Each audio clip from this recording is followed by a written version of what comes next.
I'm Martyn Ramsey, and welcome to Dominant, our year-long look at the Souness and Smith years. We are nearly coming up to the halfway point in the whole season. This is episode 3 of Alchemy, our 4-part series on season 91-92. And joining me to discuss that very important winter of 91-92 is David Edgar. How are we, David?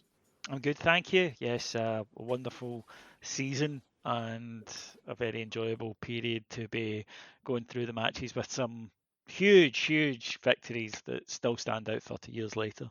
They absolutely do. And if David's on, Alan Bradley's here. How are we, Alan? Yeah, really good. And like David, looking forward to it. I think the last episode David and I were on together, it was a lot of changes in the side, goalkeeping blunders, Walter under pressure. Well, things have turned around now, so nice and consistent. Loads of great games, and as you say, some cracking stuff to go through, Martyn. Yeah. Yeah, there is. We'll get to the football in a moment. First of all, a bit of housekeeping and apologies. Tonight I'm recording in my kind of kitchen dining room thing because I'm puppy sitting. My wife is out tonight, so if you hear two 2-month-old Springer Spaniels go at each other in the background, then apologies from me. They are just playing, apparently. I'll do my best to mute myself when I'm not speaking, and that means we get to hear more from David and Alan, which is absolutely what they want. We left the show last week with a wee bit of a response, a wee bit of a recovery, but Rangers still in a bit of bother. Silly wee defeat at home to St Mirren on the 23rd of November meant that we were 3 points away from Hearts. Well, we'll deal with the football in a minute because off the club, the gap, where of course we were ahead, was becoming a chasm. 4 days before Christmas, David, the new club deck, the third tier on the main stand, opened. It seated 6,700 more fans, cost nearly £20 million. It was a 2-0 defeat of Dundee United just before Christmas 1991. Caused a bit of a consternation, I guess, complaints that, well, you know, people were paying, what, £1,000, £1,500 just to like have the opportunity to buy a season ticket in that seat. People complaining about that kind of long-busting oxygen tank required journey up to the top, some restricted views. However, it was undeniably impressive. This, and I think it's a bit of a theme of this season, Rangers kind of melding the modern to the traditional, because the main stand is such a beautiful old building, and this didn't look out of place. It was, I think, really well done, and Ibrox just looked really space age at this time. Yes, it absolutely did. I'm sitting tonight at my desk, and on my desk is actually a writing set, a desk set made from the original oak seats installed in the main stand in 1929 that were removed during the rebuilding. Number 22. So if you had a seat that was number 22 in the main stand back in the day, then I might have it on my desk. But yeah, look, there is an argument about the value for money at 20 million then into a stadium to really just get a tier.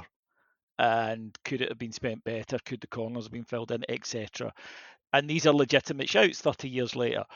At the time, it did look really impressive. I mean, it really did. And you're right, it didn't take away, for me anyway, I know that certain older people, even in my family at the time, were just, the main stand is sacrosanct. It cannot be touched in any way. So they weren't best pleased with it. But I think even they grudgingly admitted that it didn't take away, it didn't break up or remove any of the glory of the main stand itself. Because it could easily have done so, couldn't it? Oh, you absolutely. get that badly wrong. Absolutely. And I think that it was done respectfully. It was done in a way that at the time, to add this third tier, which you just didn't get in Scottish football stadia at this time. We'd taken a stadium that was already the best in the country and made it even better. And it did look amazing. I think the thing about the prices were, the complaints were justified. It was a lot of money because you say you had to pay to buy one. There was a fee to buy one. With Rangers, clearly, David Murray looking to make back the money, which was a bit cheeky given that the money went to his steel company. So, I think that's possibly a little bit much, but that's for another day. Look, I've got to be honest, at this 30 years later, it's probably my least favourite part of the ground to sit in. My season tickets in the main stand, below the club deck, which I love. I just feel with the club deck, you're too far away, and it's the gradient's a wee bit much for me with my dodgy back. But we know people even within our group, within our podders, who have seats up there and absolutely love it because of the complete view that it gives you. But for me, the better version of that is still the Govan rear. So, the Sandy Jardine rear as it is now. So I suppose it's a choice thing. There is, as I say, a legitimate argument about could the money have been spent better, i.e. to increase the capacity, to fill in the corners. I think it could have, yes. But what they chose to do, they did do well. Yes, one of these things. It's like living in New Jersey, whatever. You get to look at Manhattan, and Manhattan gets to look at Jersey. Being in the Govan rear is absolutely ideal because you can look at that from afar and wonder, and it does look pretty impressive. And I've never been overly impressed when I've sat up there.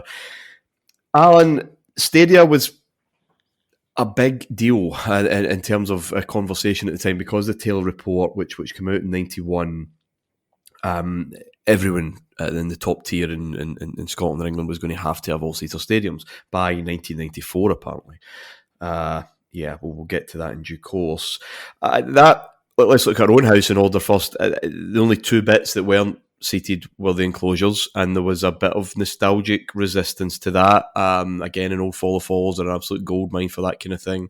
That's where the kind of heartbeat of the support was. That's where the atmosphere was kind of generated, and taking that away would remove that.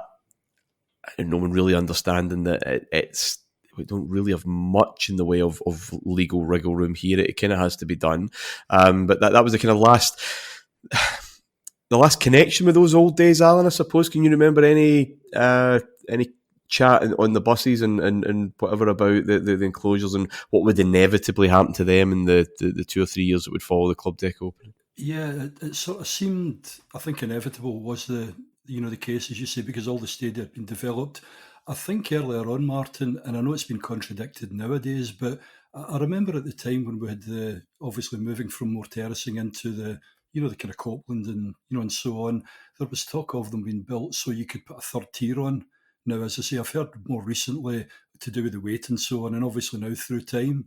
So at one point in time, some of the discussions were around, could we not actually just put 3 tiers above, because we were just growing. The people were all coming back. You saw that with the increase, obviously in terms of the kind of fan base. So the actual club deck itself, no, I was certainly okay for that one, because we weren't questioning things financially. Obviously, the people having to, but I'm sure as well we picked up we could have done it for a less expensive kind of option, but we wanted to keep that whole listed thing, which I actually think we've done that properly.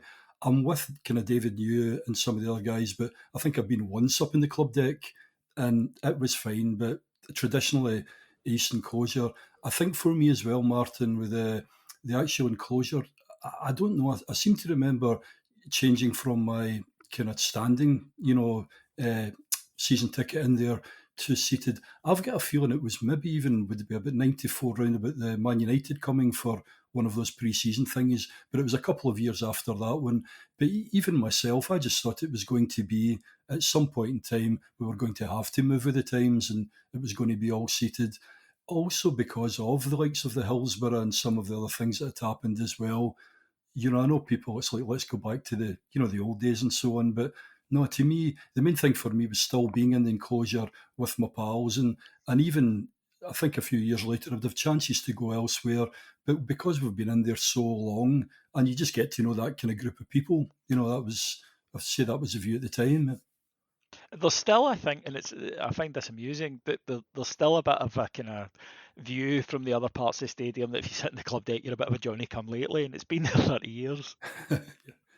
Oh yeah, no, there's a lot of that going through. No question that Rangers have got the best stadium in Britain at Christmas 1991. I don't really think that's up for much debate. Mm-hmm. Our city neighbours were in a very different position. I think that's also fair to say, although their chief executive at the time, Terry Cassidy, not quite prepared to admit it. He caused a bit of consternation with the Rangers board when he said publicly that Ibrox was, and I quote, not a particularly good stadium. They were landlocked. So, those are not problems he would wish to have, he says. His problems were pretty huge because Celtic were nowhere near going to be able to have an all-seater stadium by 1994. That was pretty clear, but he said that would be done. They would meet this. It would be the best in Europe. And I think there was a Save Our Celts rally in the December of that year where he was kind of mocked by Professor Tom Carberry, a lecturer at Strathclyde Business School who had recently sat on football's subcommittee on the Royal Commission in Gambling. He said, "I have no faith. I do not believe they will do it by 1994. The crowd did not take that well," and he compared them to Rangers, praising the last three Rangers chairmen, including Murray, for their foresight in the issue. And he said that Rangers were almost round the Ludo board, while Celtic had still to throw a double six. Now, Cassidy was forced to admit that raising the venture capital was maybe going to be insurmountable, but it wasn't for the want of trying. Celtic fans not quite impressed with that. They were pressing for evidence that there's any kind of investment in this dilapidated ground, not fit for the 20th century, never mind the 21st. And he said, well, we spent 130 grand on new toilets in the jungle. That did not go down well either. He said, what, do you prefer to use other people's back pockets? I mean, the contrast, David, between these two operations further sharpened in that same week when Rangers announced that we had a new £11 million kit deal with Adidas. Rangers were just pulling away into the future here. Absolutely, it really was that simple. Cassidy was a Berk, and I don't think I'm being unfair to say that. He was the type of person that when you insult, you know he's not worth a sweary. And he said a lot of things, and I think that, like that particular type of chief executive, do you remember Gordon Bennett at Aberdeen? Oh dear. Who was later caught with prostitutes, I believe, who he'd only asked to cuddle. He claimed he'd paid them just to cuddle and tickle his back. I mean, it's your money, mate. Do what you like. But these guys, these characters, I hate to say it, but Charles Green probably fits in it. They get intoxicated by the fact that the attention that they get in Scotland is just overwhelming. And anything they say is news. But they don't understand that anything they say is news, and it's taken on board. And the idea that Celtic could just suddenly spring up a stadium was nonsense, because their fans were saying, well, are you going to do it over a number of years, in which case you close one side at a time, or will we actually literally have to move? And of course both of these things happened. They had to move, and then they built half a stadium and had to build it up later. Look, the Taylor report was huge, and there was a lot of complaints about the amount of money that it was going to cost, but I think that it was a good thing, in that they weren't going to do it unless they were forced to do it.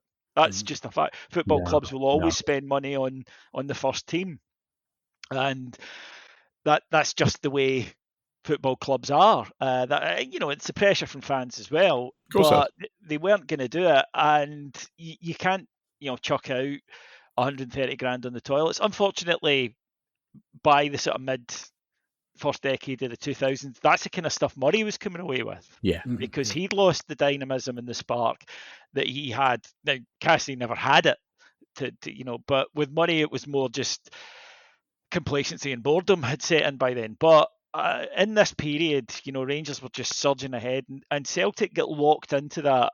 As we found out in the kind of 2012 to 2018, you can get locked into being the comedy club, and then it's almost impossible to get out of it. That everything seems to go wrong and just mounts up and piles up and creates that energy. They were doing banter years way before this is clown car stuff. Yeah.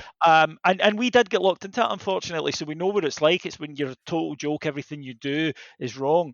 And thankfully we're out of that now. I know that people will be saying, well, I'm unhappy about the board, about this or that. That's okay, that's natural.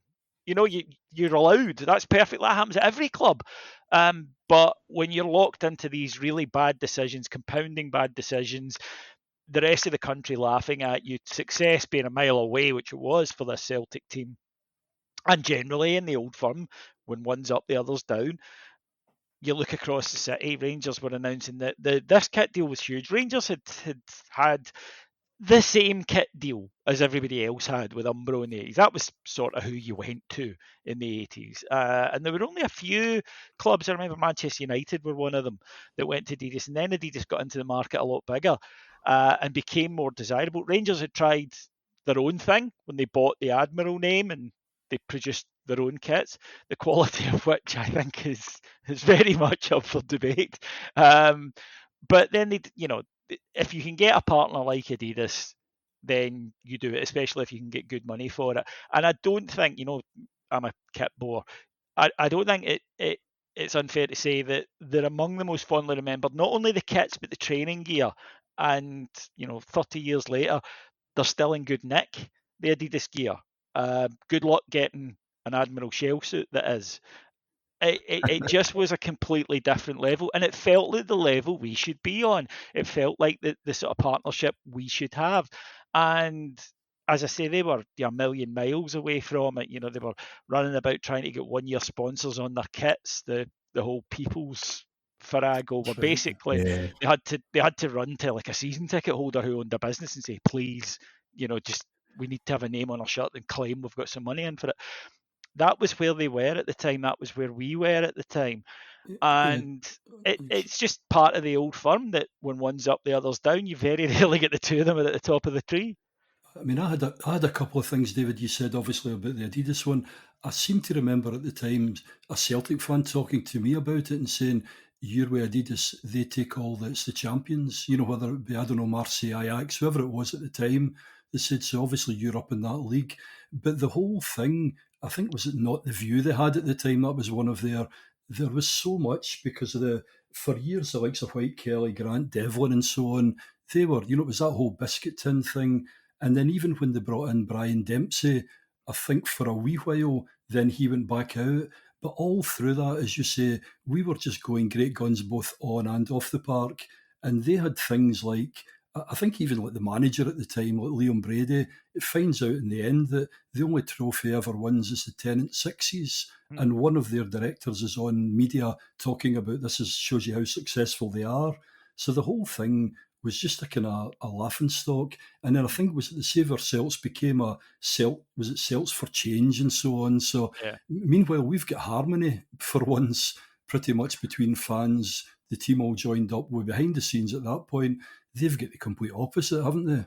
Yeah, and what this meant was that we still hear to the car park, Declan. That's right, a vision that Rangers fans have, but it made us reluctant to protest. And as we've discussed on this show before, with Murray, because he did do some fantastic things at this point, we sort of put our querying eyes into abeyance, and we sort of just went, well, he knows what he's doing, and left him to it. And it was great. He did know what he was doing up until he didn't. And then, so that's why there were negatives that come out of this incredibly positive period for us, and there are positives that come out for them out of this incredibly negative period, and that's just the way life is. You get lessons that are both positive and negative. But at this point, what Murray was doing is very difficult to complain about. You'll always find bits, but he was striking big deals with the big manufacturers. He was looking to expand the stadium. He was looking to bring in talent. He just had this bigger sense. That Celtic board you spoke of were incredibly parochial, and we're quite happy to just keep things going the way it had always been done there. And they were quite, their borders did not extend beyond Scotland. They didn't extend beyond Gar and Gad, if we're being honest. Whereas Murray was very, very driven.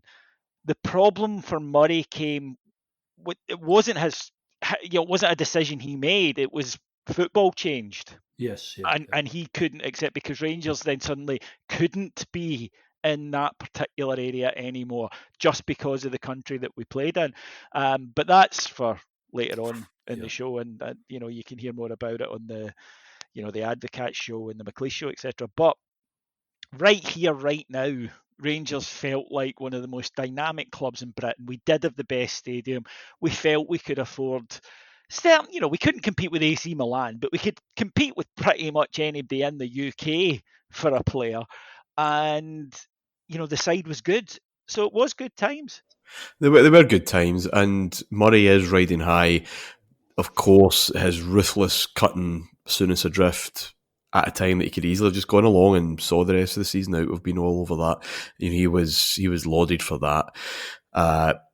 The fans have been really impressed with the business he's done with Marseille and Sampdoria, and getting Steven out for that kind of money and getting Miko in for that kind of money. He looks like he's doing everything right. Here's maybe a time where the 20 million or near 20 million it costs for the club deck, people were questioning that. I think you've kind of intimated that earlier, Alan, that could this have been done for slightly less, with maybe using someone else, who knows. Yeah. And also the Adidas deal, Murray said that part of that deal was that he had to be in place, he had to be the chairman, otherwise that deal would go. Starting to become the Berlusconi, the Tapi, the owner model, where the owner is as famous as the manager, or in Marseille's case, more famous than any manager or player, nearly in AC Milan's. However, that's for another day. The Taylor report, quite quickly, is huge actually in this story of domination, because it means that Scottish football's dealt another blow, really, and Rangers aren't as affected by that because of the foresight of Willie Waddle, I guess, 20 odd years before, or just less than 20 years before, and the painstaking rebuild and fundraising and everything else had to go in place to make Ibrox the space age stadium that it felt by 1986, and now it's even more so in the early 90s. We've done all that. We've had all that pain that couldn't be spent on transfers, wouldn't be spent on wages anyway because of the archaic structure. But all that's been done. We'll put seats in the enclosure eventually, but that's nothing. Yeah. And especially Celtic, they're snookered until they get a wee helping hand. But we'll come to that in due course, I'm sure. This affected English teams as well. They needed to build these stadiums. They needed to find a way to pay for that. The way of doing that was, restructuring the league and marketing it properly and getting a good deal.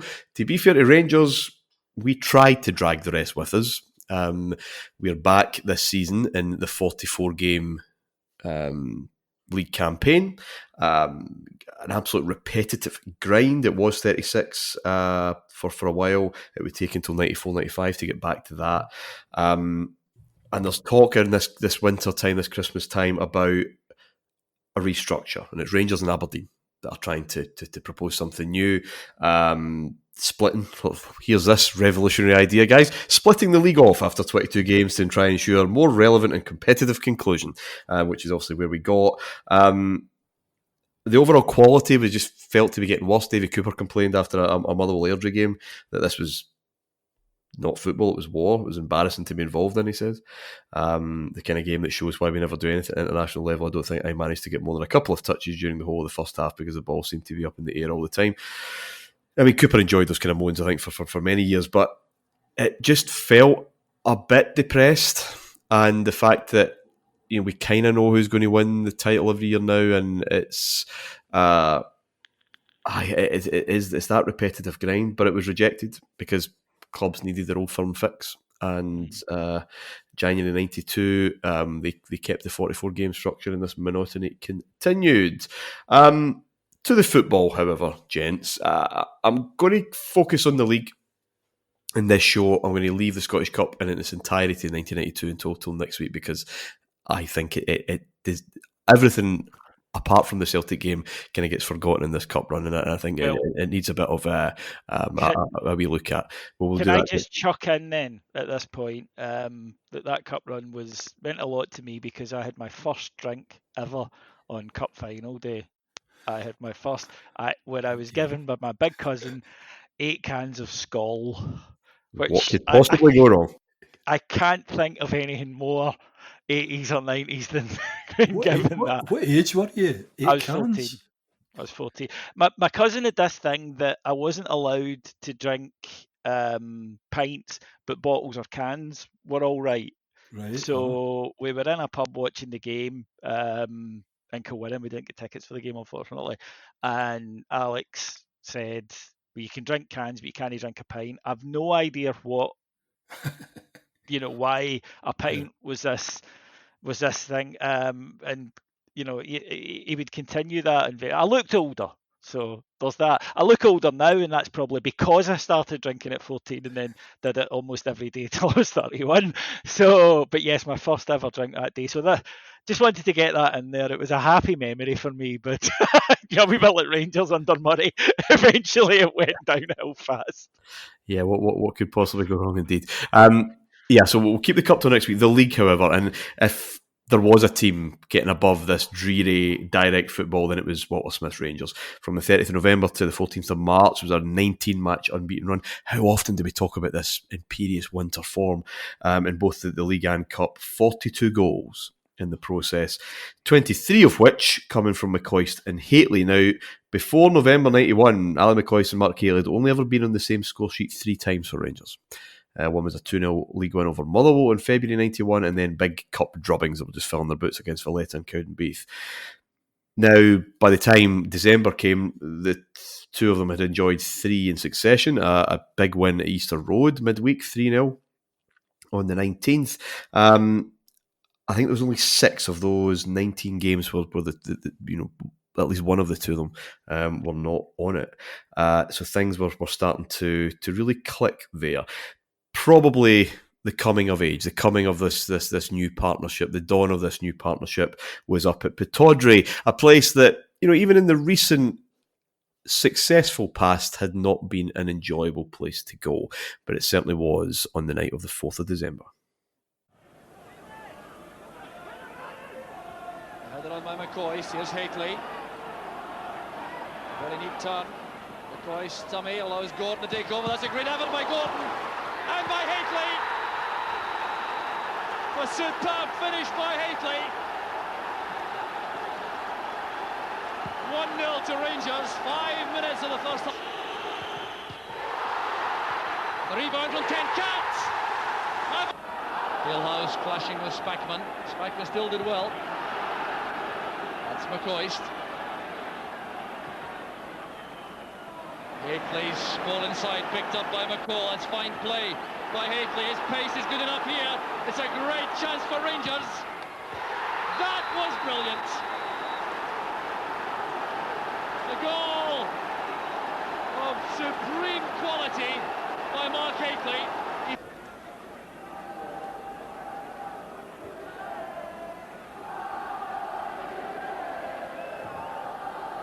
Robertson looking for Hateley. Into the path of McCoist it goes. There's McLeish. McCoist gets the third. A fine goal once again for Rangers right out of the blue. Davey, it really is easy to underestimate how difficult a trip that was. We only had 2 wins, I think, since Souness's arrival, and then even then it's been a long time before we enjoy kind of repeated success up there. Aberdeen, however, are not in a great place. They were shattered by that final day league collapse, I suppose. They're in 5th place. They had a kind of joint manager situation with Alex Smith and Jockey Scott. Jockey Scott eventually disappeared. Went to take over Dundee, I think. But they've been knocked out of the UEFA Cup by BK Copenhagen. Airdrie had put them out the League Cup early on.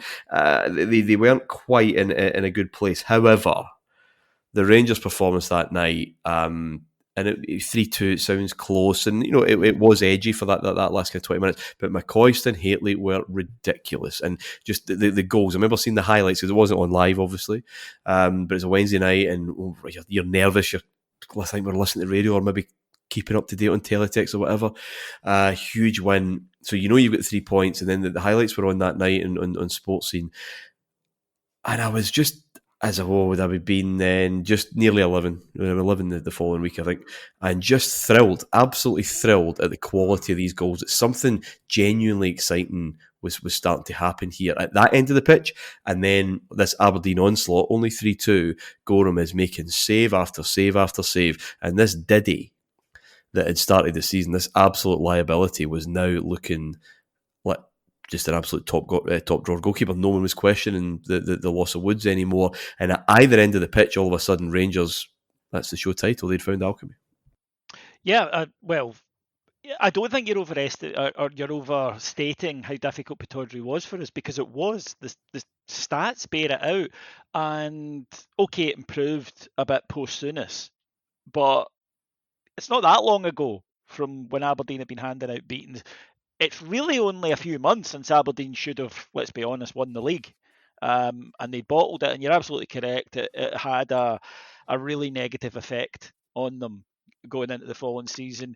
I also think that they were physically shattered as well as mentally shattered. Do you remember that run they went on towards the end of that season that allowed there to be a title race? I think they put absolutely everything into that and had very little left in the new season. Didn't freshen up effectively in the transfer window. Had a few players who were coming as well to the veteran stage. Yeah. But it's us at home, so you forget all of that, really. McCoist and Haitley that night were unbelievable. And it was proper twin striking. It was a proper partnership where I'll do this and he'll do that, and then I'll make this run because I know he'll, it was that, and it was thrilling to watch. There was also a sense of adventure about this Rangers team, that it wasn't a let's get a goal in front and sit back and sit off. It wasn't that at all. It was let's get the ball forward and going. Maybe that did leave us a little bit open, but we had confidence by this stage in our goalkeeper. And it's so interesting because when we think Andy Gorham, the first thing I think for a lot of us that springs to mind is old firm matches. And that will become a thing. But Andy Gorham really cemented his reputation against Aberdeen in the first couple of seasons, I think, because we'll remember the next season we'll talk about an important game. We go up there and, to be honest, they batter us. Haitley gets a header, and Gorham just is he's just unbelievable. So it's quite interesting because, as I say, I think we do associate him with the Celtic performances, understandably so, but it is against Aberdeen that he earns that reputation. They were on their day still, and that's the difference between them previously and now. On their day has become a thing. A very, very good side, still the second best in the country, I would say, when every day was flowing. And Rangers went there with a confidence that we hadn't often seen. And look, we hadn't even seen it under Souness when we went up there. Yes, we had wins up there, but they were towsy, turgid, feel sorry for the ball games. They weren't this. And this was just this kind of thrilling, attacking play, trying to make it happen. But when a good side, who were given absolutely everything into it, poured at us at the end, we were able to hold out and get away from Dodge with the win. And scoring 3 goals at Pittodrie in this era was no mean feat. It just wasn't happening. Alan, David makes a good point there. There would be others, and we're going to speak about certainly one, maybe in both of the 3 games that are kind of featured on this run, where Walter could instruct his team to be a bit more reactive and sit in and just get a job done. However, this was not one of those nights, even though there was a bit of counter-attacking about a couple of the goals. It genuinely was an expressive performance, and the goals at this minute in time are absolutely flooding in. Now, that might be... Well, it's maybe one or two things, and I'm interested in your thoughts in terms of your recollections. It could be, again, this gap, this huge gap now that's starting to appear in terms of who Rangers can sign and who the rest can, and therefore the quality is just different. And Walter's come in at a time where that's really starting to open up. And maybe fans were a wee bit surprised because in terms of the 2 managers, Souness is the outgoing, vivacious, positive kind of guy, and Smith's a wee bit more subdued and a wee bit within himself because he's an assistant. But the teams don't really play like that all the time. But this was an incredible night. Were you up there? Aye, I went up. I think I had to take a half day at that point in time. I missed the Scottish Cup one, which you'll talk about at the time. But no, I went up to that one. We came at them from the outset. I mean, we just went. The thing that people, as you say, they all tend to think Walter goes to these games and it's backs to the wall and hitting the brake, but he could do both. And they talk as well about Van Bronckhorst now, who can change during games. He could do that as well. So with this one here, we just went to them. David picks a great point as well about the partnership with the two of them. If you watch them, it's all that interchanging. Yeah. It's not like one wee guy standing off as you say, there's somebody running a channel, Big Haitley running the channel too, McCoy's going back, one going front. So that was good. I think the balance as well, the likes of, you've got Mikhailichenko there, you've got McCall doing his kind of usual bit. Dale Gordon, again, underrated, but he gave us a bit too in terms of kind of breaking as well. And Dale Gordon's involved here quite a bit. He will be involved in the other two games we're going to talk about. And people are kind of questioned Dale on the thread last week, and I think, as Walter seemed to do in the winter, just bring in a player that just does a specific job, and he did, because you can't have two Mikos. You can't have two wingers. And I don't think, to be fair, Souness or Smith ever really played with two wingers. That's kind of for the old days, although Manchester United were kind of bringing that back in at the time with Giggs and Kanchelskis. But Miko would do his thing, but Gordon would tuck in. He would do a different kind of thing, but he's popping up in areas, and he's linking play. There's goals at Pittodrie we're going to speak about. A goal at Tynecastle to come. Gordon's in there just making a bit of a difference. He's an intelligent player, and he was more disciplined as well, as you say. Whereas Miko keyword there, Alan. Keyword. He was more disciplined. Dale Gordon was a modern player. He wasn't a winger in what we saw as a winger. He wasn't a winger as in. He very rarely would get the ball and do the step over and go round the man and whip in across that. But he was a modern player. We would recognise it now. We would say what a shift he does, but he still contributes. He still gets numbers, as we say these days. I know in no way am I putting him in the same category. But see, to be honest with you, Tommy McLean, everyone talked about McLean crossing and so on. Tommy McLean could play that inside role. Obviously, Dale Gordon done a lot more in terms of the working back. No, but I thought him, Davey, another point you said as well about Andy Gorham. Here's the big thing about Gorham now. He's got rid of all that shite at the start. It wasn't just when his back's to the wall, like you'll see in some of these games, and he's pulling off these wonderful saves. What he did is, which a lot of keepers can't do, he could do both that, and he could do the concentrate and do diddly squat. Someone would be through 1-on-1, and he could do that concentration come thing. And I think that was the beauty of him, when he was obviously at his peak. But I mean, that game in itself, as you say, the goals as well, the finishes too. Oh my God. I mean, the Mark Haitley, again, we talked, I think, at Parkhead about the dropping a gear and accelerating through. Again, we McCall, slip it through. Yeah. He was, the thing with Haitley is, someone that size shouldn't be able to run that fast. I can't, Davey. I can't remember that, yeah. Anybody who's been to the racing, and when if you're lucky enough to stand close up at the side and they go past you, it's a magnificent sight because they're huge, right? And they're running at this enormous pace. And that's kind of what Haitley was like. He was like a big thoroughbred racehorse. He was unstoppable. And to see someone who could do what he could do, he could win headers, he could bully centre-halves, he could put, the elbow in the throat. We know that. He could take a beating if the centre-half wanted to do that. But he could link up, he could play with his back to goal, he could play people through and play people in. And then if you slipped a ball to him, they're not catching him.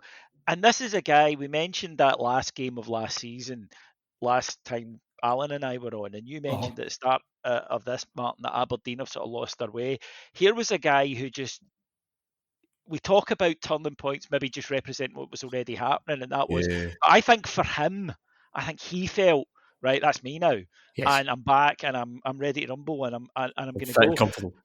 And when you've got a guy, and Mark Haitley is a confident guy, right? He is a confident guy, and I think that once that returned, because it wasn't there when he first arrived at Rangers, he couldn't quite trust his body, and I think that was frustrating him. Once he felt he was back, then you couldn't live with him because he just could do pretty much everything a striker you'd ask to do. And he's playing with a wee guy as well, Davey, who's probably, you'll see ultimately the golden boot. But you've got this guy who's scoring for fun, but the two of them are working so well. That must be good for Haitley as well, knowing that I'm holding, where's he going? And do you know what I mean? So that whole partnership thing with the two of them, I mean, as you say, Martyn, the amount of games, it was either both of them scoring or, one of them scoring. Just, again, unplayable. to be honest with you. So, but no, that in particular, even the way McCoy's finished off that third goal, Jesus, I mean, these are guys at the top of their game. McCoy is one of the best natural finishers you'll ever see. His shot selection, to pinch a term from the golf show, his shot selection is just superb, and it's instinctive.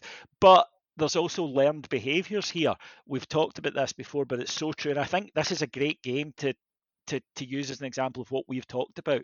Ali sat and watched Mark Hateley because he figured out he is going to play. So whoever plays with him should know how to play with him. And Ali is a perfect foil. It's not that Hateley's the foil. In big man, wee man partnerships, which were dominant in British football for decades, right? It was basically the big man's job. You create stuff for the poacher. This is not that, right? These are two guys who move, but they move in tandem. There's a desire, and there's a knowledge, and there's a sense of, I'll put the ball there because he'll be there. I'll make this run because I'll let him go through there. McCoy's learned that. And this is a guy who is a great natural finisher. And it's maybe the difference between, say, a McCoy's and a Boyd, right? Boyd was a remarkable finisher, but he thought that was enough. And it was. He had a successful career. McCoy didn't. McCoy thought, I can finish, and I'll probably end up with 20 goals a season almost by osmosis. But to be in this team, I've got to be able to play with him, and he improved as a footballer because of it. That's an interesting point you make there, David, because I think the first week that Smith and Souness arrived, you get pulled up on that by Smith, that goals aren't enough. And I don't know, we've talked this to death, but and there's so many things about the Souness McCoy deterioration that are true, but one of them that's undoubtedly true is that Souness just didn't think he worked hard enough at the kind of things you're talking about, and that is now changing. That has changed. Yeah, the second goal, the first goal and the third goal in this night, Hateley and McCoy are in position to take advantage, not by luck. There's just a pattern developing and a relationship developing. Jock Brown speaks to Hateley afterwards, says, what about this new relationship? What's he going to do? So it's going to score goals, and they certainly would. As 1991 drew to a close, then Rangers are 2 points behind the surprise leaders Hearts. We'll come to them in a moment. Before going to Parkhead on the first day of the year, and the birth, I think, of the Walter Smith Parkhead playbook. Gasparino's header. There's Peter Grant turning straight into Spackman, who's strong enough to get through White. Here's Dale Gold. This is a good chance for Rangers. Right on the half-time whistle. Cross to Hateley. Here's McCoy. It's first blood to Rangers. Right on the half-time whistle. Getting possession well. Brown picks up the loose ball in midfield though. That's for McCoy. Marshall is committed. And McCoy can't get up. And the referee's given a penalty. Gordon Marshall penalised for holding on to McCoy's legs. The keeper goes to argue the point. We'll see it from here though. The ball played through by John Brown. There was McCoy. Marshall came to meet him. He couldn't keep his hands on the ball though. Now as McCoy got up, there was Gordon Marshall lying there holding on to McCoy. Well, it's a very tight decision. So it's Hateley against Marshall. Beautifully taken penalty kick. Rangers are back in front, and Hateley gets his 14th goal of the season. There's Craney setting it up for Galloway. Queuing up in the middle for this. Here's Collins setting it up for Paul McStay. It's a great effort by McStay, and the save from Andy Gordon denies the Celtic captain. Spackman again. John Brown's in the middle. Alstra on the left. McCoy's in the inside right position. Here's Brown going all the way himself. That settles it. John Brown ends the match in a contest with that rifling left foot shot. And a very unlikely scoreline results from that recent spell of activity in front of Andy Gordon. Okay, David, Alan, actually, I'll go to you first. This, I think, is the first time we have seen and we will see it many times throughout the 90s, of a Rangers team going to Parkhead, creating what seems like 20 chances, but doing so from a reactive position, knowing that they will want the ball, especially the midfielders they have, but they will lose the ball, and their defence is wide open and just not good enough. And Rangers got that first goal kind of scrambled right before half time. McCoist and Haley probably should have had at least one chance converted from, I think, 3 before then. Rangers looked dangerous. Celtic had possession, but Rangers looked far more dangerous. Celtic get that equaliser, good Mowbray header, ride out a bit of a storm. Again, Gorham starting to really come to the fore. There's a penalty, stupid Gordon Marshall, clumsy error, and then Gorham picks out yet another superb save from Paul McStay. And then on the break, Big John Brown, late substitute, gets his moment of his career, jumps the holdings. But this is how we are going to see Rangers visit to Parkhead for the next 7 years. Yeah, and it links to your Aberdeen one before as well. We were talking about these guys up front, and all you've got in your mind as well is with the midfield that we have to, when do you play it, when do you play it, when are we going to pounce? And that, as you say, comes into it with Parkhead as well. Pretty much take it off them. Where do we slip it through? The guys are ready to go pounce. And as you say, the first one we broke up, I think ultimately then it kind of goes across to the left, back to the right, sort of sclaffed, and Ali goes in. But you're absolutely right. Over the next so many years, it's just a case of, yeah, soak it up, here we go. And Celtic they didn't have an answer for it at all, Martyn. I loved this was a traditional, obviously, near-day game as well in the Rangers end, which I loved at Parkhead. I know it was a death trap, but the atmosphere, and always remember, obviously, when Brown gets that one as well. And then I think at the end of the game as well, just come back to the in-laws, and the party continued that night. But it was just a wonderful day. In a way, the likes of Paul McStay and so on, I know we all laugh about him as well, don't we? The maestro. But my goodness, during that point in time, the number of these games as well, the likes of their hitting screamers, and you've got Andy Gorham just kind of mopping things away. Yeah? I mean, David, the game in August, I think, was just a lot more dominant. And sorry to use that pun, but there is something different here. Even though it's a 3-1 win, it could have been so much more. We'll see this again. But we are reactive. We are happy. You can have the ball because you're not good enough with it, and we will pounce. You're talking about McCall and Spackman being absolute terriers in there and stopping things and releasing, and Dale Gordon being an absolute menace as well. And if you're going to get the ball to McCoist and Haley in those kind of areas, it's going to happen. But it's so quick. There's something beautiful about counter-attack football. Actually, people think it's very defensive, and you're ceding responsibility. But in full flow and at full pace, there's some cracking goals in there. As again, would become the kind of model. Yeah, defending is part of football. There's nothing wrong with it, and I'd like to think that we as Rangers fans, because so many of our heroes over the years have been defenders, we appreciate it. Especially, look, you go to Parkhead for the nerdy game, right? They're going to be up for it, and they're going to fly out the traps. If you look at that Celtic team, there are some decent players in there, and you're going to have a battle. Cascarino, as we know, didn't work out, but he's going to occupy your centre backs. He's going to work hard against them. You've got Collins in midfield. McStay was generally up for these games. So they're going to have the ball. We know they're going to come at you right from the start. That's what happens. And Rangers get the lead. You're expecting the first 50 minutes of the second half that they will come out at you. And they do, and they get the equaliser. Bit disappointing for us to lose the goal the way we did. And then, the momentum is with them, and it is. And you've got to dig in at that point in the game. But there's a trust. We will make a chance. And if we make a chance for one of them two, they will score it. And knowing that, that's huge. Celtic didn't have that. Celtic knew they could have all this pressure, and it didn't necessarily mean it was going to lead to a goal.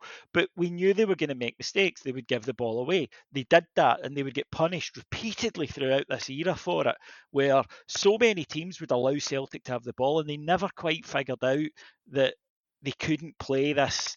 They were locked in that mythology, that. Champagne Cavalier, that bollocks, all that shite. They were locked into that, and they didn't learn. And it takes really till Janssen comes in, who's a manager who doesn't know any of this shite and just goes his own way before they get anywhere. But I think in this particular instance, being able to bring on somebody like John Brown into a battle, I mean, how great is that? And I love the goal. I love the celebration. Jumping over the... Greatest moment of his career, isn't it, really? I mean, ultimately up to then. I mean, that's boyhood dreams. That was highlight. And he said that in the end of season video. He says, jumps over the hoarding, I'm the new Colin Jackson, which I just loved, right? I thought, and it does, but to Martyn's point, it illustrates he knows, he's seen that, he's been there to watch that, and he wants to do it. He wants to go into this pantheon of heroes who've done that. I think with this Rangers team, what it did say is we can play football, and we can do it very, very well. And the vast majority of games, we are going to batter sides because we're much, much better than them. But we are going to have to go to Pittodrie and Parkhead and Tynecastle, etc. And we're going to have a game. We know that. We're going to have a battle and it's going to be violent. And they're going to have a bit of the ball. At those points, we've got to be able to shut up shop. We've got to be able to keep the door shut. And even when we lose a goal here, there's none of this thing that you can see with teams who are very good sides, but when they lose a goal, body language. No, but maybe because it's a bit unusual in a game. Pep's teams do this. When they lose one goal, they can lose 2 or 3 really quickly. This Rangers team didn't do it. They went, okay, right, we need to lock, batten down the hatches. We need to make sure the back door is closed because we'll get a chance. We will create something. Our special players will create something. Now, we take that too far and we get punished for it in the mid-90s in Europe, where we basically are like, Brian or Paul will do something. And we forgot to lock the back door. But Gorham is imperious. He's making saves. And it's beginning to sort of dawn on it. As soon as that second goal goes in, by the way, then forget it. Because they just... it's done. That's right. Yeah, they know that this team is better than them and fitter. And that was clear, I thought, this day. What was interesting too, David, was in this run, in so many games leading up to it, Big Kuznetsov actually played at the back as well. And then ultimately John Brown obviously will then take over as we go on. But it kind of surprised me as well, the number of games that Kuznetsov actually played. Obviously you've got that kind of settled, kind of back four as well. Yeah.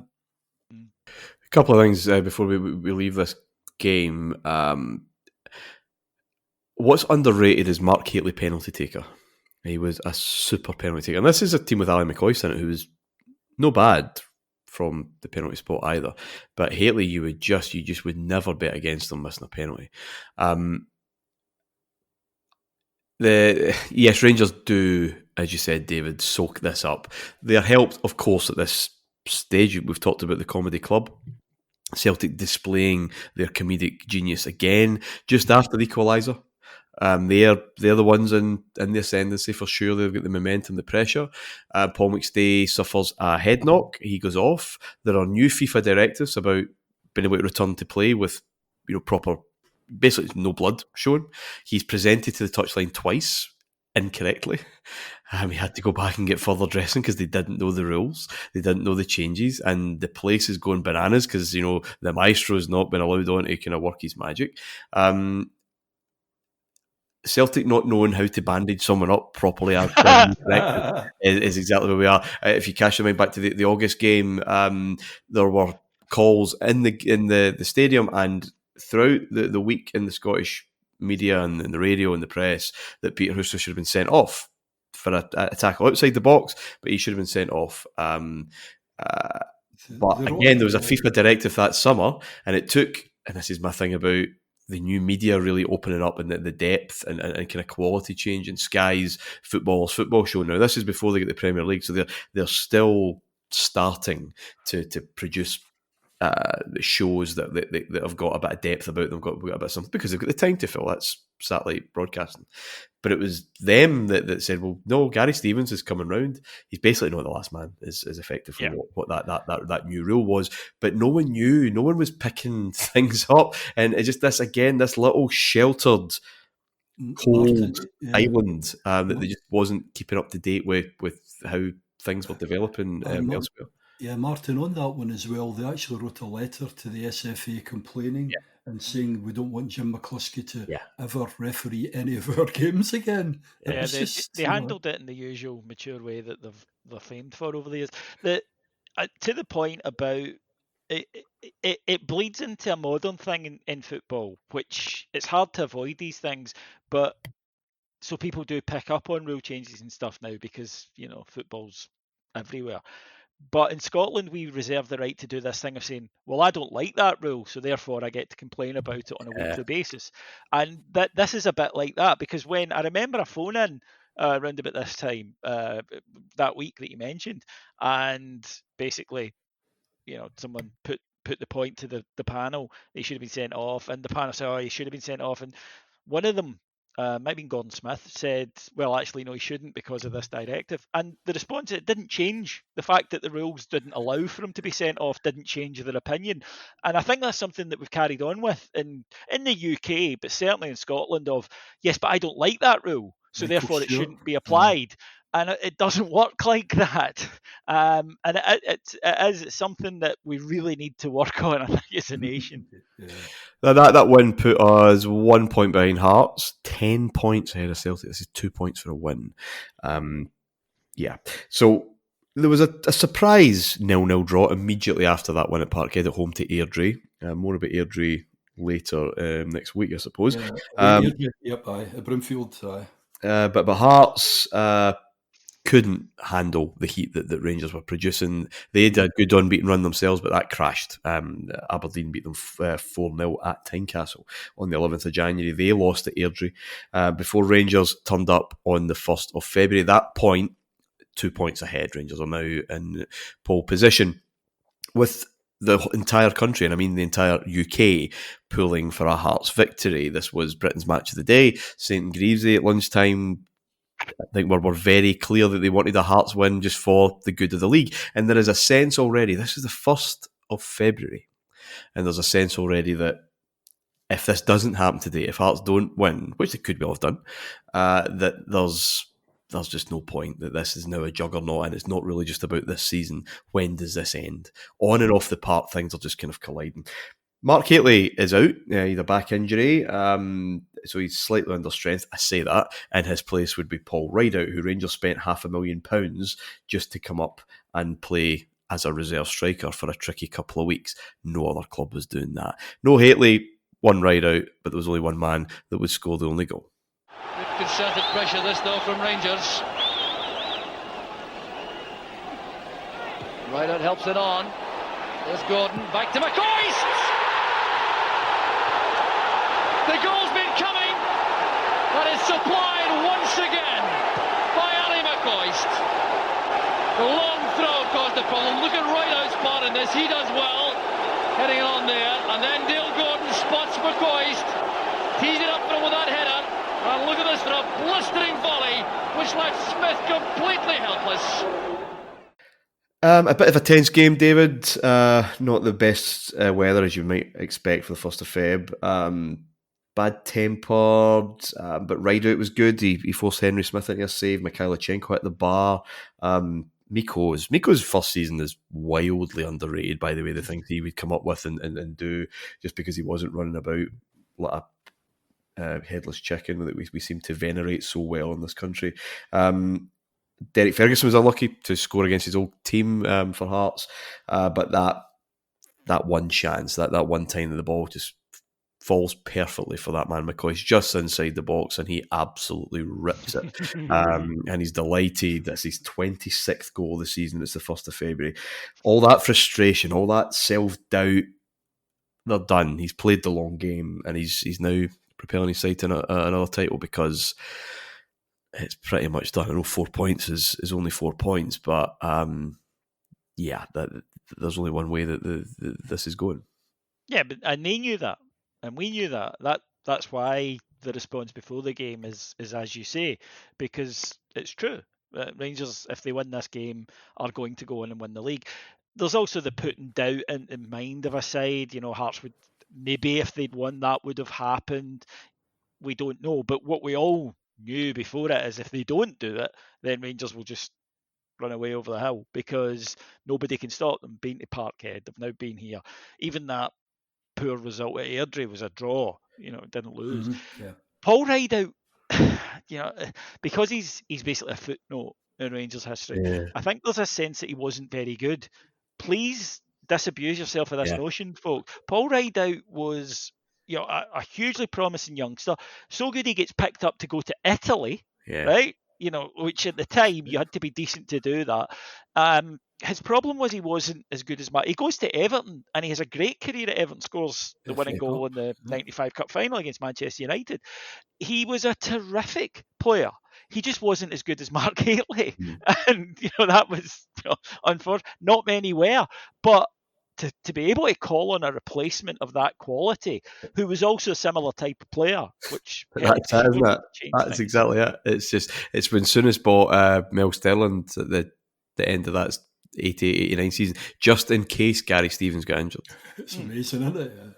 Yeah, and we could do that. We could, £500,000 to us at that point, and this might sound arrogant or not, but it's true. It wasn't a lot of money to us. Plus, the way the market was, you could buy somebody for $500,000 and know that you could sell them in a few months for pretty similar. There was a much more fluid market then, and there was none of this kind of last year of his deal, all that stuff. You bought a player and you sold a player and you bought a player, and it was very. And you make your money back. You make your money back. So you were able to do that, and you knew you could do that, and it was simpler back then. But honestly, I just want to get across to my younger listeners. He was really good, right? Walter Davies said he was an absolute great professional. Aye, and he talked about Drinkle and Falco. He said, but he's that good a professional. So he was like that additional guy that you could put in there. Yeah. You could throw in the ball falls Sally in the box, as you say, Martin, and there's only one place it's going. And there's an inevitability now about Alan McCoy scoring A, a goal, and B, the winner. And the whole golden bollocks tag, which is in place by now, by the way, because he's already scored goals in cup finals and old firms and last minute winners. And he's Ali McCoy, he's got that personality, but it's become a thing. There's an inevitability, and they sense it. Hearts sense it, and he puts the ball away, and of course it's like you can see the Tynecastle crowd just going off for because there's nothing worse than when a team that you're up against have that guy who going into the game, you're like, he'll probably score. And he does, and there's nothing worse for a fan than that, because it seems like it's almost otherworldly. It seems like there's nothing you can do as a team about it. And Rangers, again, we have to soak up a bit of pressure. Hearts are a good side, and this is a Hearts side that have got a midfielder they've paid £750,000 for in midfield in Derek Ferguson. So this is a Hearts team that were operating at a level that they wouldn't even be able to do today in terms of spend. Yeah. And I think that's important. A quick word about that Hearts team. I've spoken to Ewan Murray, Guardian, right? I'm sure you know, Hearts fan. But the memories, the hopes, expectations of the Hearts crowd, because they were top of the league for a few months. They were the kind of early pace setters. They'd also beaten us at the start of the season. But he said, that the crowds weren't great because it was 1-0. There was a lot of 1-0s, and Joe Jordan, who was the manager at the time, football wasn't the best. I said, fair enough, but you're top of the league. How often were Hearts top of the league in the 90s, I guess? But was there let's maybe wind the clock back maybe a month or two that could be a genuine threat, or this confidence that once we get our stuff together, we'll be fine, and clearly by this stage we were. We had obviously put Celtic aside, mentally as a support anyway, so they were gone. Aberdeen, obviously the previous year, but again, as you said, they were kind of having problems. Hearts were, to me, that was going to be the threat. I felt that our squad that we had anyway, and the qualities and so on, ultimately over the season would see us through, Martin. But you're right, people like Scott Crabb, John Robertson, Dave Levine, a guy who I thought could have been a Rangers captain as well, Alan McLaren. They had some cracking. Big McPherson was back with them as well. He was playing with them. So they actually were a pretty good side. But again, deep down, you just felt with the squad that we had and the way things were all coming together, ultimately, it was going to be ourselves and then Hearts and whoever else. Yeah. This is a 1-0. This is an ugly 1-0. And we've talked about a lot of expansive football at Pittodrie. A lot of the filler. I mean, Rangers really are filling their boots against the rest of the league, taking the bins out, as I would maybe say on another show. But the situation demands something a lot tighter, and we're able to do that. Yeah. And it's the one point I would make about this win, that in terms of title rivals, Rangers will slip up under Smith over the next how many years? Of course they will. But in terms of crucial games, absolutely crucial games against title rivals that can, if you lose, you're going to go behind, or lose, you're going to get caught to level pegging or whatever. Genuinely impactful football games, head to heads. I don't think Smith loses another one until January '98, and something is now just settling here that isn't going to be shifted. And that's management. Organise your resources and use them for the challenge ahead. It would just continue that way, guys. Again, that unbeaten run, very, very comfortable. Maybe too comfortable by the middle of March. Interesting you talk about the club deck, David. I didn't have a season ticket this time. We would the next year, but we had the last 4 home games of the season. Maybe we got to try. I don't know what package it was, but we got to try up the club deck. One of those was my first Old Firm game at Ibrox. And Rangers are 7 points clear at the top of the table when Celtic came, and we were dreadful. Celtic won 2-0. Nicholas and Craney scored. That's my dishwasher for anyone that's worrying about what I've got to do after this.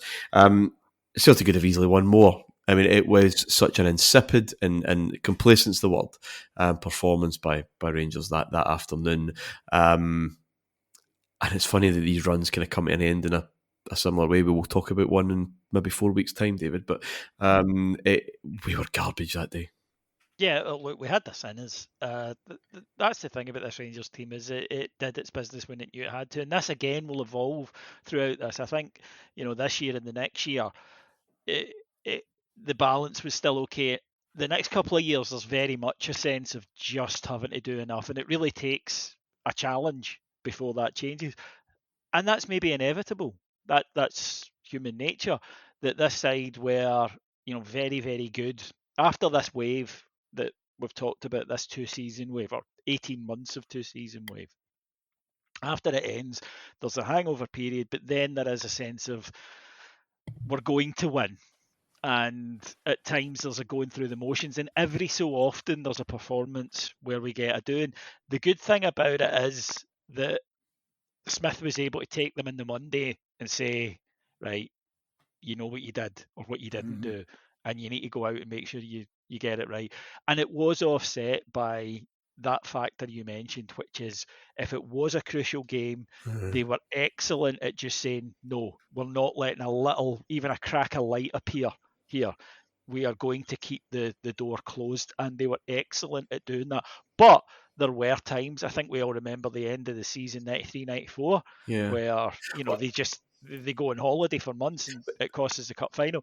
But they did have that in the locker. At this point, it was only fleeting glimpses, but it would come out more. Yeah, I think, but again, in terms of this pattern, we've seen what we're going to see is a pattern at Parkhead. There's maybe something of a pattern at home, that this cat and mouse reactive game that Walter's clearly enjoying deploying at Parkhead can't get away with that. Ibrox at this point, 35,000, that will also increase, encouraging you, let's say, to be a lot more proactive and a lot more on the ball, and it just didn't work. And Celtic, the Celtic players were very quick to comment publicly as just how easy they always life were at Ibrox. They don't learn, but but that was not a good afternoon, Alan. But not costly given the cushion that we had. No, I mean, David's about to fall asleep, Martyn, but you'll know from golf, you're playing in a tie, and then you kind of win the tie, and the guys say, well, we play on, you go, aye, okay. Yeah. And then the next few holes, he's going, Christ, I wish you had played like that. It's very much that same idea, isn't it? It's as if Rangers are going, we've done it, and they ease off a bit too much. Gentlemen, a pleasure as always. Thank you, Alan. You're welcome. Really enjoyed it again. Thanks. Thank you, David. It was great to be here. Thank you. Thank you, Zanussi and Oscar and Lila, for all the background noise that they've provided with us this afternoon. a bit of housekeeping again.